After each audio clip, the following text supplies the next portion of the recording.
Il y a une attaque qui est frontale et qui est globale aujourd'hui contre la CGT et contre ses militants. On le voit ces dernières semaines et ces derniers mois avec les convocations qu'il y a pu avoir par la police, les arrestations qu'il y a pu avoir de certains secrétaires d'UD et les attaques envers les militants CGT en général, que ce soit par leur direction ou par les forces de l'ordre en général.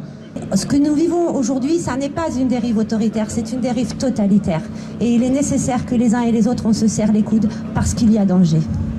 Depuis plusieurs semaines maintenant, face à la contestation qui gronde dans ce pays, face au désaveu de millions de Françaises et de Français à l'égard de la politique de ce gouvernement, Emmanuel Macron et ses ministres n'ont pas trouvé d'autre solution que de criminaliser l'action syndicale, et c'est honteux. Ils croyaient qu'en tapant à la tête, en en enlevant un, ils faisaient une soustraction. Regardez le nombre qu'on est, ils ont fait une multiplication. On ne lancera pas, on ne reculera pas. C'est pas la légalité qui nous guide, c'est la légitimité. Et notre combat, il est légitime. Et si leurs lois sont mauvaises, on continuera à les combattre pour les transformer. Il est inadmissible et insupportable qu'un député, à la solde de la majorité, accuse la CGT de racisme et demande sa dissolution. Le racisme, c'est le gouvernement que ce député soutient qui le pratique.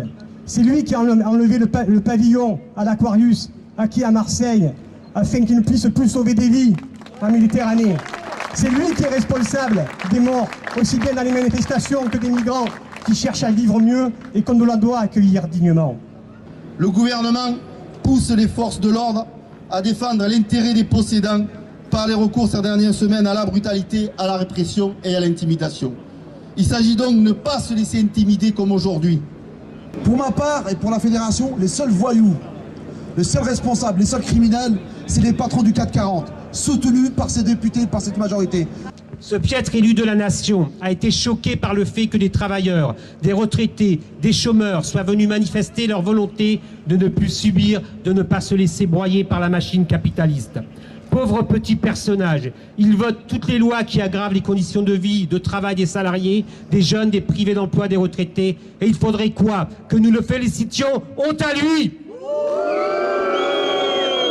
Non, jamais la CGT ne sera ce qu'il appelle un partenaire social bien sage, qui souhaite la réussite d'un quinquennat, d'un président aux forces de la finance, qui n'a rien à faire des souffrances qu'il impose à son peuple.